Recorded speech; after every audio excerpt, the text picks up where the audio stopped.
Ang F-35 Lightning II mga kapatid ay kabilang sa mga pinakamahal at pinakasopistikadong fighter aircraft ng US. Nagkakahalaga ito ng humigit kumulang $80 million.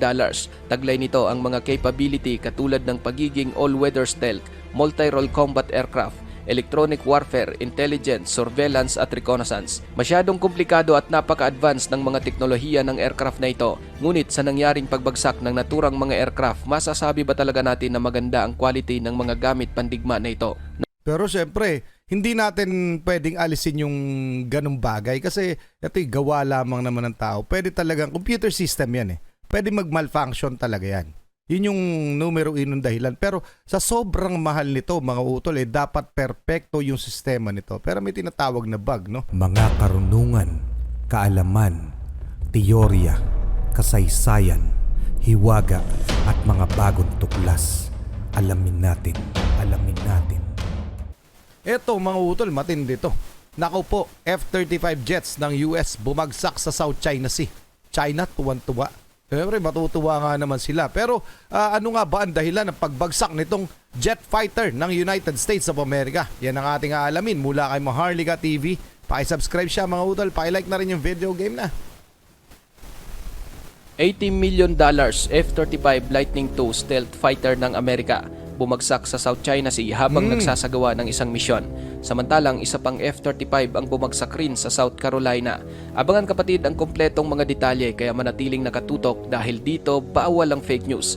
Bago tayo magpatuloy, isang like lang po ang hinihingi ko para sa videong ito. Malaking bagay na po yan bilang suporta sa ating bawat in-upload. Back to the video.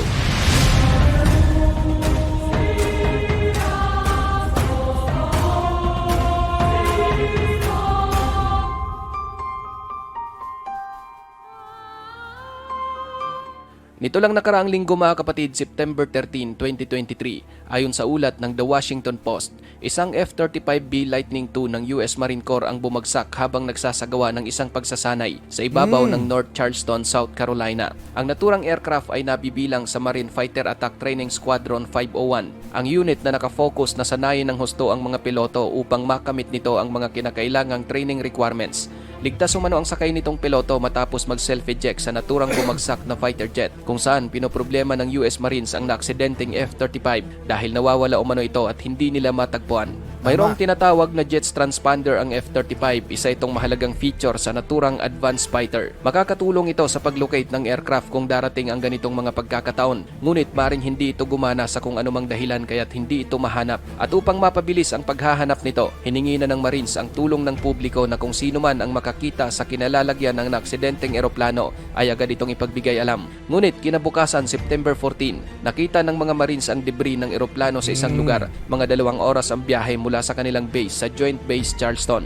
Sa ulat ng CNN sa nakalipas na 6 na linggo, nagkaroon ng 3 Class A aviation mishaps o mga insidenteng kinasangkutan ng mga aircraft na nagkaroon ng hindi bababa sa $2 million na halaga ng pagkasira, kung kaya't pansamantalang ipinag-utos ng mga opisyal ng US Marine Corps na i-pause ang mga flight operations upang suriin ang safe flight operation, ground safety, maintenance and flight procedures at ang pagpapanatili sa kahandaan sa pakikipaglaban ng lahat ng aviation units. Ayon sa report, maliban sa hindi inaasahang insidenteng nangyaring ito sa F-35, mayroon pang 2 mga insidenteng pagbagsak ng aircraft ng US military ang nangyari nitong Agosto. Noong August 24, 2023. Teka lang bago tayo magpatuloy, etong pagbagsak ng F-35 nito lamang sa may South Carolina, hinihina isa sa mga anggulong tinitingnan ng United States of America na posible daw di umanong nahack yung system nung nasabing F-35, nahack ng China. Pero posible naman talaga yon mga utol na mangyari yon, may infiltrate yung system, 'di ba? Hindi yun imposible. Pero mas malaki yung tsansa na nag-malfunction ito. Pero isa yon sa mga anggulo nung hindi pa nila nakikita yung nasabing F-35, isa yon sa mga anggulong tinitingnan ng United States of America kung bakit nag-malfunction yung nasabing aircraft. Okay? So, hindi nila aalisin talaga sa kanilang kaisipan ng United States na posible talaga na may cyber attack na nangyayari. At hindi yan imposible, lalong-lalo na sa panahon natin na ngayon, napakalupit ng teknolohiya, no? At etong tension between sa US at saka sa China talagang kahit papano, kahit hindi natin aminin, may talagang may infiltration at may pag-i-spy na ginagawa ang United States paputungo sa China at ang China din sa United States. Di ba may nahuli nga ang etong United States na mga mismo miyembro ng kanilang armed forces na nagli-leak ng impormasyon sa China.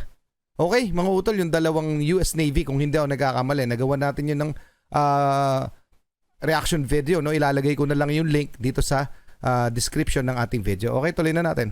Isang FA-18 Hornet combat jet ng US Marine ang bumagsak malapit sa San Diego, kung saan hindi sinwerte ang sakay nitong piloto. Araw ang lumipas, isa namang MB-22B Osprey na pagmamayari pa rin ng US Marines ang bumagsak sa kasagsagan ng kanilang military exercise sa Australia. 3 Marines ang nasawi at 5 ang malubhang nasugatan. Maliban kapatid sa isang F-35 na bumagsak sa North Carolina, isang katulad na aircraft na rin noon ang bumagsak sa karagatan ng South China Sea. Sa ulat ng CBSNews.com noong January 28, 2022, kinumpirma ng US Navy na ang larawang ito ng isang F-35 na bumagsak umano sa South China Sea ay isang lehitimo. Ayon sa statement ng US Navy, nangyari ang insidente habang maglalanding na sana ang aircraft sa deck ng USS Carl Vinson na nooy nagsasagawa ng routine flight operation sa South China Sea. Ligtas naman daw na nakapag-eject ang piloto ng aircraft, ngunit mayroong 7 mga sailors ang nasugatan. 3 rito ang nangangailangan ng medical evacuation na agad namang dinala sa isang ospital sa Pilipinas. Samantalang ang 4 ay doon na lamang sa USS Carl Vinson ginamot ng mga onboard medical personnel.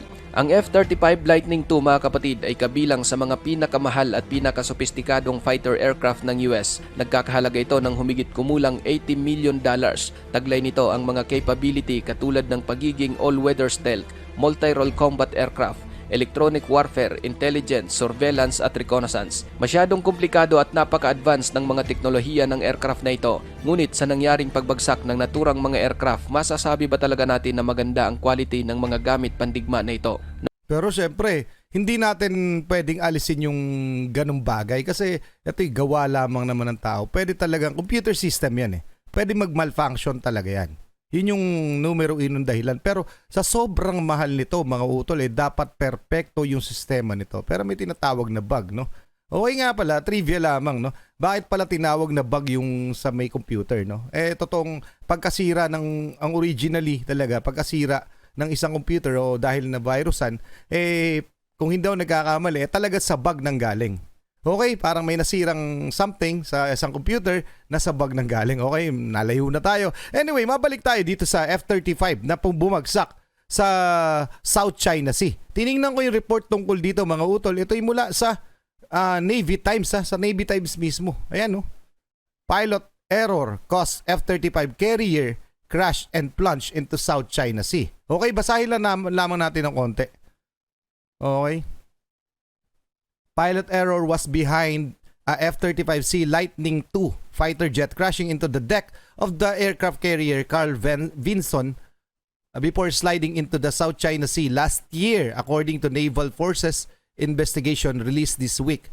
Okay, so medyo mahaba to, mga utol. So, mali daw ng piloto, di umano. Pero ayon dito, nabasa ko na kasi ito na tama naman yung tulog, pero ito yung practice ng ano nila, no? Yung practice nila dyan sa South China Sea. So, nung magla-landing na nga, tsaka lang nagkanda leche-leche. So, basahin nyo na lang, mga utol, mula sa Navy Times. Ayun yung title, ha?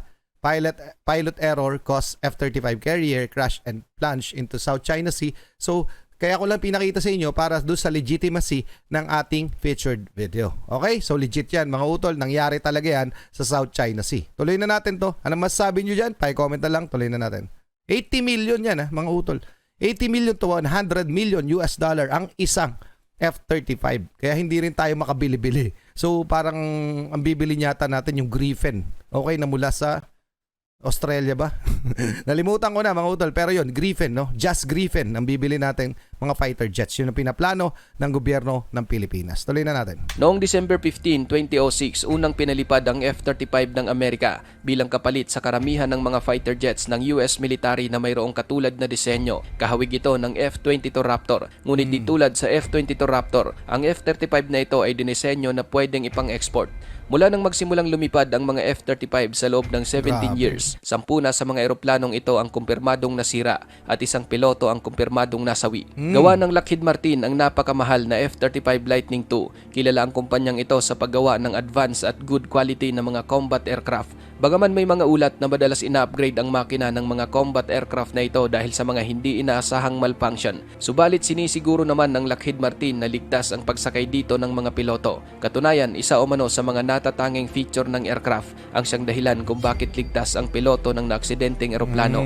Sinabi ng Marine Corps na talagang mayroong feature ang F-35 na naglalayong protektahan ang mga piloto sa mga emergency. Kung kaya't isa o mano iyan sa mga rason kung bakit hanggang sa kasalukuyan patuloy nilang pinapalipad ang mga aircraft na ito. Hindi talaga pangkaraniwan ng F-35 kung ikukumpara sa ibang mga advanced fighter aircraft sa kadahilan ng ang mga eroplanong ito ay mayroong flight control software na pinapanatili sa ere ang aircraft kung sakaling may pagkakataon na nawala ng malay ang isang piloto. Galing. Hindi ito bumubulusok o bumabagsak hanggat walang ginagawa ang pilot. Ngunit kung sakali namang tuluyan itong bumagsak, automatic namang mag-a-activate ang self-eject para sa kaligtasan ng piloto. Samantalang nasa feature rin ng F-35 na hindi ito bumabagsak sa mga mataong lugar gaya ng nangyari noong nakaraan. Galing, Bagamat malinaw na sinisigurong safety ng Lockheed Martin ang mga piloto ng F-35, ngunit hindi pa rin mawawala ang mga katanungan na kung bakit ang naaksidenteng eroplano ay hindi agad natagpuan, kayong sinasabing mayroon naman pala itong jets transponder. Ayon naman sa US Marines, may feature rin ang F-35 na kapag nagkaroon ito ng ejection,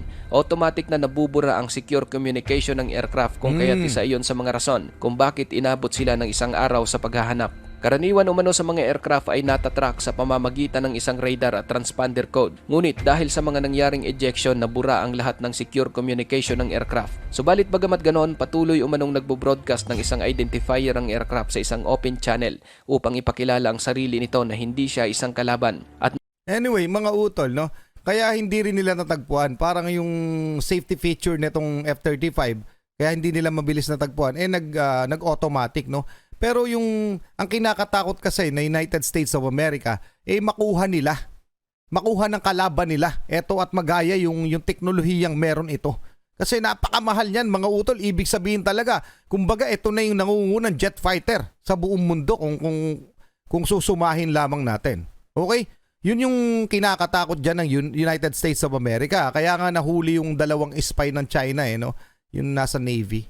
Kasi may pinapadala sila mga design ng mga barko, kung hindi ako nagkakamali, at design na yata ng mga missiles ng United States of America. So yun ay nililitis pa, mga utol, no? Hindi pa napapatunayang guilty. Pero may nahuli po na spy ng China sa Amerika na miyembro din ng Navy yata, kung hindi ako nagkakamali. Okay, so paki-comment na lang ang inyong opinion. Anong masasabi nyo dito? Paki-comment, mga utol. Dapat ba eto magkaroon tayo, mga utol? F-35, no? Tindi. Anyway, maraming salamat kay Maharlika TV. Maraming salamat sa inyo. Muli ako sa Target Achilles. In behalf of the Real South Pride Production, ay nagpapasalamat sa wala sawa niyo pagsuporta. Kayo mag-iingat, keep safe, God bless, at saludo po ako sa inyo lahat. Maraming salamat po.